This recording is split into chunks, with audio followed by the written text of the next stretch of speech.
श्री स्वामी समर्थ. मी पूनम स्वागत करते अजून एका नवीन ब्लॉगमध्ये. तर आज आपण पाहणार आहे गोड असा गाजर हलवा. Stay tune. त्यासाठी काय केलेलं आहे तर गाजर स्वच्छ असे पाण्याखाली धुवून घेतलेले आहेत. नंतर त्यांना नितळ ठेवला आणि त्यानंतर स्लायसरने त्याच्यावरची साल किंवा त्याला क्लीन करण्यासाठी घेतलं. तुम्ही स्लायसरनेही करू शकता किंवा सुरीनेही काढू शकता. माझी छोटी बाहुली माझी परीसुद्धा मला मदत करत होती. हे विस्कट ते विस्कट यातच ती बिझी होती. तुम्ही पाहू शकता ती कशी करते. त्यानंतर त्याचा पुढचा आणि मागचा भाग कट करण्यासाठी घेतला. ती बघा, तिला थोडंसुद्धा कुठेही बसवत नाही. ती लगेच येते चिकटायला. तिला आजूबाजूला खेळायचं नसतं. जे काय करत आहे त्याच्यातच तिला लुडबुड करायची असते. बिहाइंड द सीन असा आमचा प्रोग्राम असतो. ती कंटिन्यू मला काही करू देत नाही. अशा प्रकारे खिसून घेतला आणि थोडं मिक्सरवरती 1-2 सेकंद फिरवून घेतलं, कारण ती मला कंटिन्यू खिसू देत नव्हती. ती आधीमध्ये येतच होते.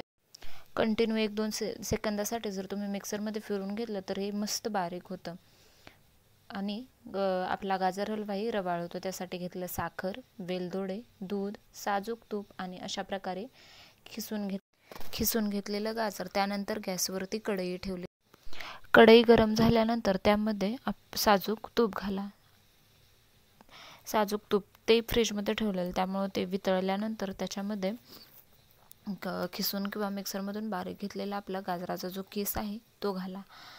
त्याच्यामध्ये तो घातल्यानंतर मस्त छानपैकी मिक्स करून घ्या आणि त्याला एक 5-10 मिनिटे मस्त छानपैकी शिजवून किंवा भाजून घ्या. अशा प्रकारे तो हलवत भाजून घ्या. नंतर त्यात साखर ॲड करा आणि ती छानपैकी मिक्स करा. साखर ॲड करताना तुम्हाला गोडचं प्रमाण कसं हवं आहे त्याप्रमाणे त्या अंदाजाने तुम्ही त्याच्यामध्ये साखर घाला. मला जास्तही गोड आवडत नाही. मध्यम किंवा जे नॉर्मल रेंजमध्ये गोड आहे तसं आवडतं. त्यामुळे मी त्याच्यात एक छोटी वाटीत साखर घातलेली आहे आणि ते अशा प्रकारे छान मिक्स करून घेतलं. साखर वितळू लागली की त्याला पाणी सुटल्यागत होतं. ते त्याच्यामध्ये छान प्रकारे शिजून निघतं आणि त्यानंतर त्याच्यामध्ये छानपैकी शिजून निघण्यासाठी मी ह्याला दुधातच शिजवलेलं आहे. तुम्ही दुधात शिजवू शकता किंवा पाण्यात शिजवू शकता. तुमच्या आवश्यकतेनुसार त्याच्यामध्ये थोडं दूध टाकत ते शिजवून घेतलं आणि असं हलवत राहिले. नंतर मला गरज भासली त्यामुळे त्याच्यात मी साजूक तूप डबल ॲड केलं आणि जेवढा तुम्ही तुपाचा दुधाचा वापर कराल तेवढा तुमचा गाजराचा हलवा मस्त लागतो आणि ते दुधात शिजल्यामुळं गाजराच्या हलव्याला टेस्टही मस्त येते. जेवढा छान प्रकारे तुम्ही शिजवून घ्याल तेवढ्या छान प्रकारे आपल्याला तो गाजराचा हलवा खूप टेस्टी लागेल आणि यम्मी लागेल.